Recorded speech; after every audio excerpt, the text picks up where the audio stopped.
misfortune of joining a secret cult of 100x programmers. A few days ago, I had the misfortune of joining a secret cult of 100x programmers and software engineers, also known as the programming subreddit, and surprisingly I learned a few things there. I used to think failing as a software engineer meant writing bad code or accidentally taking down prod with one wrong conditional statement, and I couldn't be more wrong. It turns out the fastest way to fail isn't about syntax or how fast you can wear out your gaming keyboard. It's about ignoring the things that actually keep your career alive. The first and easiest way to fail is refusing to learn. We all know that tech is brutal because it never stands still. Today it's Next and Kubernetes. Tomorrow it's Astro and Bun. The day after that it could be Freaky JS and Soyjack code.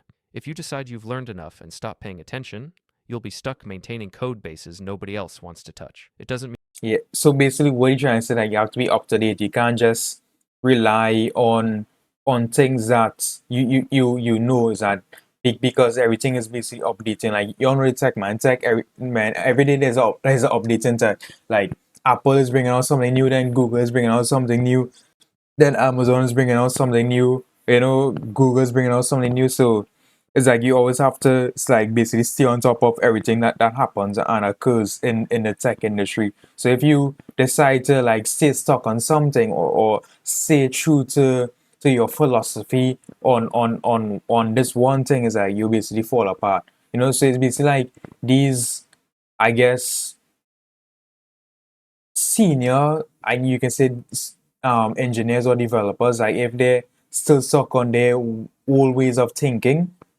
and it's like AI can basically do everything, to speed up the process of the job. Yeah, man.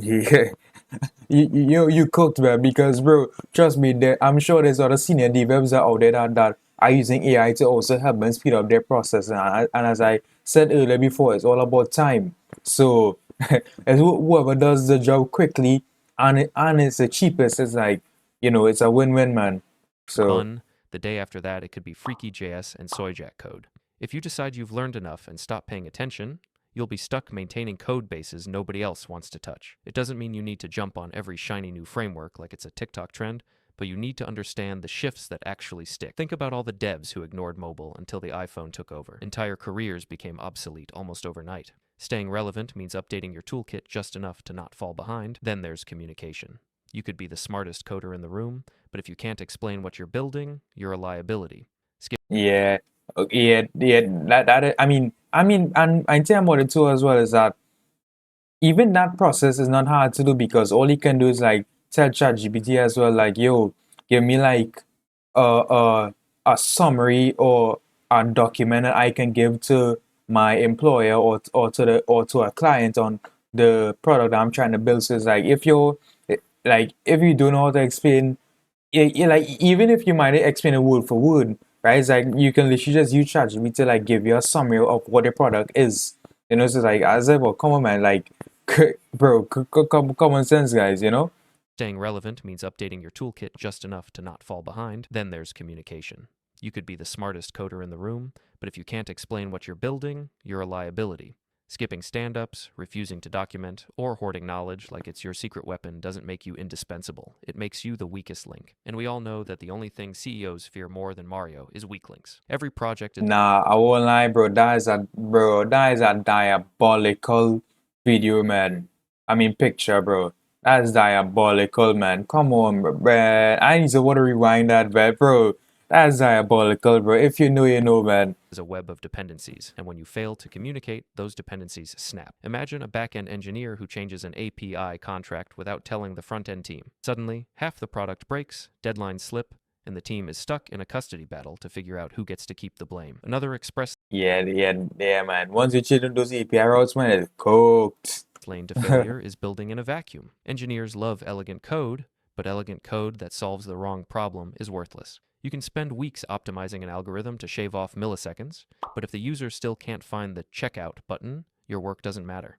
The real skill isn't writing perfect code, it's writing code that solves real problems. That means thinking about users, scalability, and performance, not just impressing other developers on GitHub. And let's talk about burnout. Yeah, so basically, we're trying to say it's not all about design, man. Like, a lot of developers focus on design, and it's like, nah, bro, get the application perfect, get the core functionalities of the website down first before you look to move on into those other those other aspects of the website. Like make sure your functionality is done first. Once your functionality is done first and it's done perfectly, then you move on to those other scalability, and performance, devices, not just impressing other developers on GitHub. And let's talk about burnout, because it's one of the fastest and most common failure modes. Tech loves to glorify hustle culture, 16-hour days, side projects on weekends, and bragging about how little you sleep. But the truth is, nobody wins that game. You might look productive for a few months, but eventually you'll hit a wall. Burnout doesn't just kill your energy. Think of it as your toxic AI girlfriend. It kills your patience, your motivation, and your will to live. By the time you realize it, you've gone from passionate engineer with a bright future to burned out ex-developer who never wants to touch code again. The ones who last are the ones who pace themselves, who take breaks, and who know when to log off.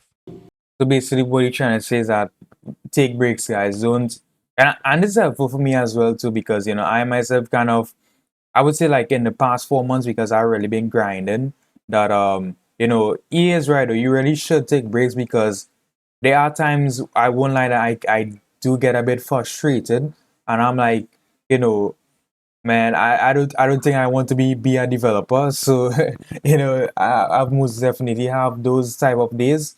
But as you already said, man, like, I mean, and hence that is like what I do. Like I always, once I come on stream, like I always try to like at least do 1 hour or something. Like still try to get coding done properly. But I mean, I guess maybe an hour is probably a bit too short. Maybe I should be spending like 2 3 hours, maybe. Maybe an hour and a half or 2 hours, whatever. Like as long as you're not spending like at least, I'm guessing, 5+ hours on a code. That's like, yeah, you really need to like take a rest, because sometimes your brain may not be thinking that properly. You're kind of lacking in energy, so or I should say electrolytes. So yeah. And the ones who last are the ones who pace themselves, who take breaks, and who know when to log off. Yep.